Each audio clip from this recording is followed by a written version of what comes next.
Every president of the United States has an official portrait.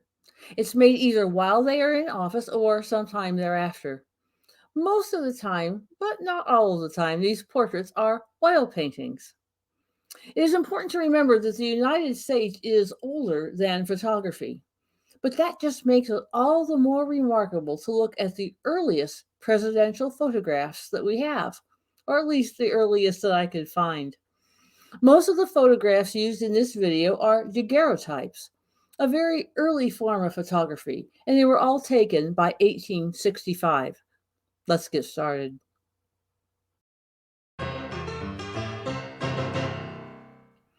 We do not have photographs of the nation's first 5 presidents: George Washington, John Adams, Thomas Jefferson, James Madison, and James Monroe. That is simply because photography had not yet been invented. The earliest president of the United States to appear in a photograph is President number 6, John Quincy Adams, who was in office from 1825 to 1829. Remember, John Quincy Adams is the son of the second president, John Adams. To be fair, this photograph was not taken while John Quincy Adams was in office, but 14 years after his term as president had ended. It was taken in 1843 when Adams was 75 years old. He lived for an additional 5 years after this photograph was taken.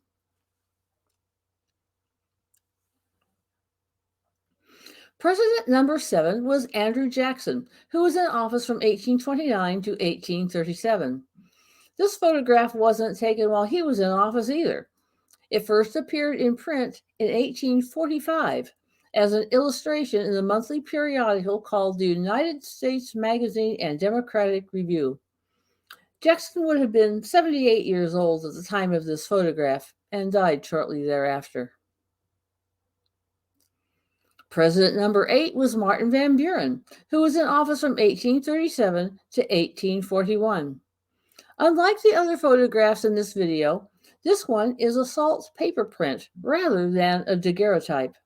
It was taken around 1855 when Van Buren was about 73 years old. He went on to live to be 79 years old. William Henry Harrison was the 9th president of the United States.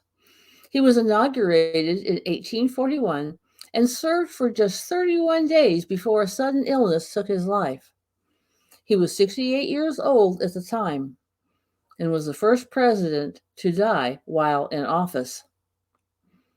A photo was taken on Harrison's inauguration day, March 4, 1841, giving him the distinction of being the first president to have his photo taken while he was president. But sadly, it seems that photo has been lost to history. The photo we are using is actually an 1850 daguerreotype of an earlier and very realistic painting. President number 10 was John Tyler, who completed Harrison's term by serving from 1841 to 1845, a term, I might add, that was filled with much controversy. This image is listed as a reproduction of a photographic print and was created between 1860 and 1865, making it one of the more recent images for our study of early presidential photography. The 11th president was James K. Polk, another one-term president who was in office from 1845 to 1849.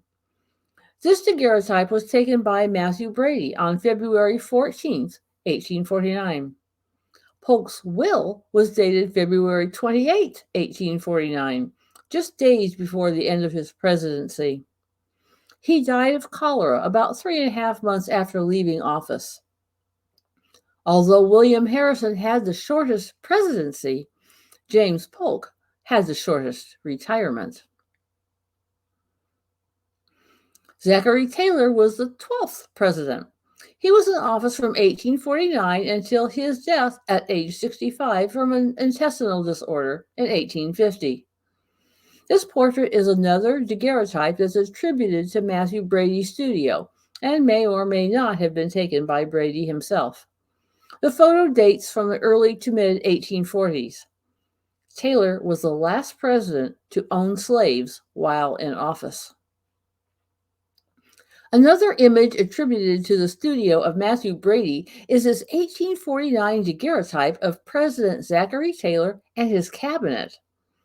In this photo, from left to right, we see William Ballard Preston, Secretary of the Navy, Thomas Ewing, Secretary of the Interior, John Middleton Clayton, Secretary of State, Zachary Taylor, the 12th President of the United States, William Morris Meredith, Secretary of the Treasury, George Washington Crawford, Secretary of War, Jacob Collamer, Postmaster General, and Reverdy Johnson, Attorney General. President number 13 was Millard Fillmore. He became president in 1850 upon the death of Zachary Taylor and was in office until the end of that term in 1853. This daguerreotype is also attributed to Matthew Brady and was taken at the United States Capitol in Washington, D.C. in March of 1849, when Fillmore was 49 years old. As a member of the Whig Party, Fillmore has the distinction of being the last president to not be affiliated with either the Democratic or Republican parties. There was a sudden political shift when Fillmore became president, and Taylor's entire cabinet resigned. The divisions over slavery were growing. Fillmore signed the Fugitive Slave Act as part of the Compromise of 1850. This action may have delayed the Civil War for a few more years, but Northern Whigs made sure that Fillmore was not nominated for another term. Franklin Pierce was the 14th president and was in office from 1853 to 1857. This Matthew Brady daguerreotype was taken around 1852, when Pierce was around 48 years old. Pierce and his wife Jane had 3 children, all sons. One son died in infancy, and another at age 4 from typhus. Their third son died at age 11, as the then President-elect Pierce and his family were traveling by train. The train derailed, and the boy died in the wreckage. Jane did not travel on to Washington, D.C. for the inauguration. At that time, Pierce was the youngest man to be elected president, and he expected to be renominated by the Democrats for the 1856 election. He did not get the nomination, but Pierce remained politically outspoken. He died from cirrhosis of the liver at age 64. President number 15 was James Buchanan. He was in office from 1857 to 1861. Buchanan's 1857 inauguration in Washington, D.C. is the first presidential inauguration known to be photographed. This portrait of Buchanan is another one by Matthew Brady and dates from between 1860 to 1865. Buchanan is the only president who never married. His niece, Harriet Lane Johnson, served as First Lady and was a popular and gracious hostess. Although Buchanan had enjoyed a long and successful political career prior to his election as president, his effectiveness leading up to the Civil War has been highly criticized, as he angered both the North and the South. Just before he left office, Southern states began to secede from the Union. With retirement, James Buchanan defended himself with letters and publications, but to no avail. He died of respiratory failure at age 77. The last president we will look at in this collection is President number 16, Abraham Lincoln. Lincoln was by far the most photographed president up to his time, but we're going to look at just 3 special photos. In 1846 or 47, this daguerreotype was taken in Springfield, Illinois, and is considered to be the earliest known photograph of Lincoln. At the time of this photo, he was still an Illinois congressman-elect, was practicing law in Springfield, and was just 37 years old. Our final 2 photographs are the last known photographs of Abraham Lincoln during his lifetime. The first one, from the Library of Congress, is the traditional last Lincoln portrait and was taken by Alexander Gardner on February 1865. There were 5 poses taken at that sitting. However, on March 6, 1865, this photograph of Lincoln was taken by Henry Warren on the balcony at the White House. It is an 11 by 14 albumen print on a 20 by 24 mount. Just 5 weeks later, Lincoln was assassinated. He was 56 years old. Compare these 2 photos, 19 years apart. The burden of Lincoln's presidency is obvious.